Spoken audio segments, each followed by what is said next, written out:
मनुष्य जन्म लेता है तो उसके पास सांसें तो होती हैं, पर कोई नाम नहीं होता। जब मृत्यु होती है तो उसके पास नाम तो होता है, पर सांसें नहीं होती।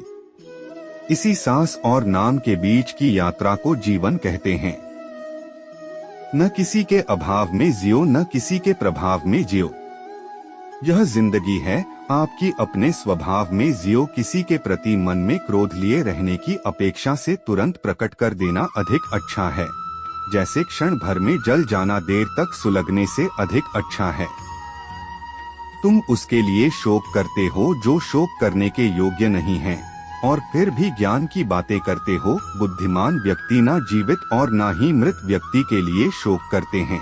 तुम अपनी पीड़ा के लिए संसार को दोष मत दो, अपने मन को समझाओ। तुम्हारे मन का परिवर्तन ही तुम्हारे दुखों का अंत है। तुम्हारा मोहग्रस्त होकर अपने कर्तव्य पथ से हट जाना मूर्खता है, क्योंकि इससे ना तो तुम्हें स्वर्ग की प्राप्ति होगी और ना ही तुम्हारी कीर्ति बढ़ेगी।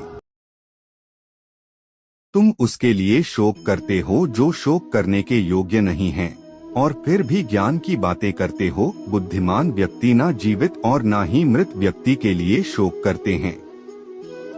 तुम अपनी पीड़ा के लिए संसार को दोष मत दो, अपने मन को समझाओ। तुम्हारे मन का परिवर्तन ही तुम्हारे दुखों का अंत है।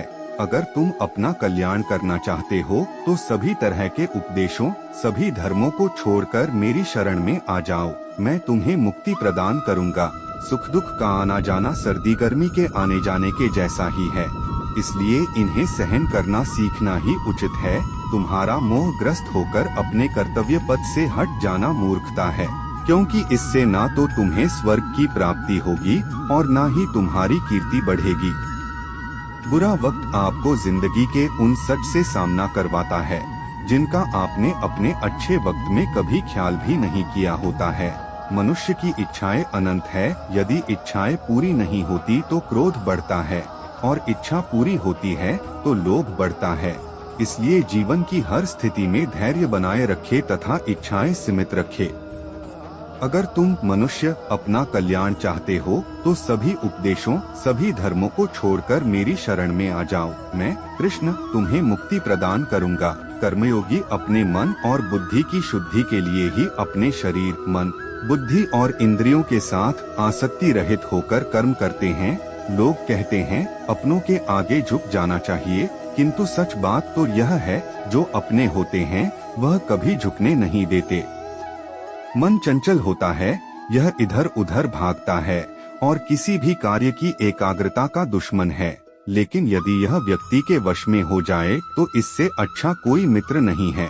मन को एकाग्र करना जरूरी है, बस थोड़े से प्रयास और अभ्यास की जरूरत है। श्री कृष्ण उन्हीं के हैं कर्म जो श्री कृष्ण पैदा हुआ है, और बिना कर्म किए कोई बस प्रेम भक्ति के फल की चिंता करना जो भी उनकी भक्ति में मनुष्य का मन काम से भटकने लगता है, याद करता है कर्म से सफलता नहीं कल्याण तो क्या हुआ। असफलता भी ज्ञान के द्वार खोलती है। अगर बिना फल की चिंता किए कर्म करते रहोगे तो सफलता और मन की शांति जीवन भर तुम्हारा साथ नहीं छोड़ेगी। जो कर्म फल से विरक्त होकर कर्म करता जाता है उसका आध्यात्मिक ज्ञान बढ़ता जाता है। क्रोध या गुस्सा करना व्यक्ति के दिमाग में उथल पुथल पैदा कर देता है। आवेश में विवेकहीन होकर कई बार व्यक्ति अपना ही नुकसान कर बैठता है, या फिर अपनी ही मानसिक शांति को भंग करके खुद को कष्ट देता है। क्रोध की अग्नि में बुद्धि और तर्क नष्ट हो जाते हैं और व्यक्ति बिना विचार किए बस अपने अहम, ईगो की तुष्टि करने वाले काम करता है। गुस्सा व्यक्ति की विचार शक्ति को पंगु बना देता है और भ्रम पैदा करता है। इस संसार में ईश्वर कई रूपों में जाना जाता है। इनमें से कोई भी रूप बड़ा छोटा नहीं है। परमात्मा का हर रूप समान है। जैसे हर नदी अंत में सागर में जाकर मिलती है, वैसे ही हर धर्म, मत और संप्रदाय की धाराएं परमात्मा रूपी समुद्र में समा जाती हैं। यह संसार परमपिता का ही स्वरूप है, वो हर कण में विद्यमान है।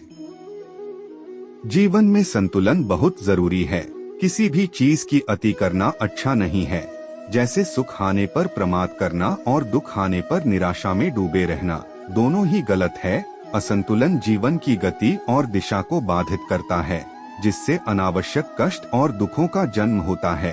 जिसके मन, विचार और कर्म में संतुलन है, उसे ज्ञान मिल जाता है और ज्ञान से ही सदा के लिए शांति, संतुष्टि मिलती है। गीता के उपदेशों में कर्मयोग का सिद्धांत कहता है कि संसार से विरक्त होना ही मुक्ति का उपाय नहीं है। संसार में रहकर एक गृहस्थ अपने कर्मों का पालन करते हुए कर्मफल से विरक्त होकर मुक्ति प्राप्त कर सकता है। सही विचार और उचित कर्म भी आसक्ति को खत्म करने में सक्षम है। अच्छे कर्म कभी व्यर्थ नहीं जाते, चाहे ये दुनिया हो या परलोक। श्री कृष्ण ने कहा है कि मनुष्य को फल की इच्छा छोड़कर कर्म पर ध्यान देना चाहिए। मनुष्य जैसा कर्म करता है, उसे फल भी उसी के अनुरूप मिलता है। इसलिए व्यक्ति को अच्छे कर्म करते रहना चाहिए। श्री कृष्ण के अनुसार व्यक्ति को खुद से बेहतर कोई नहीं जान सकता, इसलिए स्वयं का आकलन करना बेहद जरूरी है। गीता में कहा गया है कि जो व्यक्ति अपने गुणों और कमियों को जान लेता है, वह अपने व्यक्तित्व का निर्माण करके हर काम में सफलता प्राप्त कर सकता है। हमारा मन ही हमारे